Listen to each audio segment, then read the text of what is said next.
ಮೋದಿ ಮಿತಮಂತ್ರದ ಮಧ್ಯೆಯೇ ತೈಲ ಕಳವಳ, 4 ದಿನದಲ್ಲಿ 2ನೇ ಸಲ ಪೆಟ್ರೋಲ್ ಡೀಸೆಲ್ ಹೆಚ್ಚಳ, ಇನ್ಸ್ಟಾಲ್ಮೆಂಟ್ ಲೆಕ್ಕದಲ್ಲಿ ಏರ್ತಾ ಇದೆ ದರ.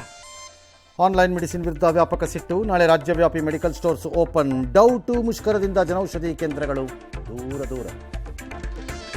ನಾಳೆ ಪ್ರಯಾಣಿಕರಿಗಿಲ್ಲ ಬಸ್ ಬಂದ್ ಶಾಕ್, ಸಾರಿಗೆ ಪ್ರತಿಭಟನೆಗೆ ಬಿತ್ತು ಹೈಕೋರ್ಟ್ ಬ್ರೇಕ್, ಮಾತುಕತೆ ಮೂಲಕ ಸಂಬಳ ಪರಿಹಾರಕ್ಕೆ ಸೂಚನೆ. ಮದವೇರಿದ ಕಂಜನ್ ಆನೆ ದಾಳಿಗೆ ಮಾರ್ತಾಂಡ ಇನ್ನೊಂದು ಆನೆ ಬಲಿ, ದುಬಾರೆ ಶಿಬಿರದಲ್ಲಿ ಘನಘೋರ ದುರಂತ, ರೌಡಿ ಸಲಗಕ್ಕೆ ದಸರಾದಿಂದ ಸರ್ಕಾರ. ಆಕ್ರಮಣಕಾರಿ ಬೀದಿ ನಾಯಿಗಳ ದಯಾಮರಣಕ್ಕೆ ಅಸ್ತು, ಶ್ವಾನಗಳ ಸ್ಥಳಾಂತರ ಆದೇಶಕ್ಕಿಲ್ಲ ತಡೆ, ಭಯಮುಕ್ತವಾಗಿ ಜೀವಿಸಲು ಹಕ್ಕಿದೆ ಎಂದ ಸುಪ್ರೀಂ.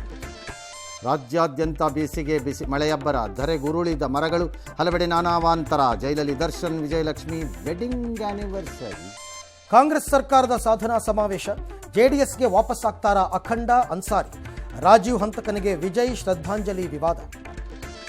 ಫಾಲ್ಟಾದಲ್ಲಿ ಟಿಎಂಸಿ ಅಭ್ಯರ್ಥಿ ಕಣದಿಂದ ಹಿಂದಕ್ಕೆ, ಅಮೆರಿಕದಲ್ಲಿ ಅದಾನಿ ವಿರುದ್ಧದ ಆರೋಪಗಳೆಲ್ಲ ವಜಾ.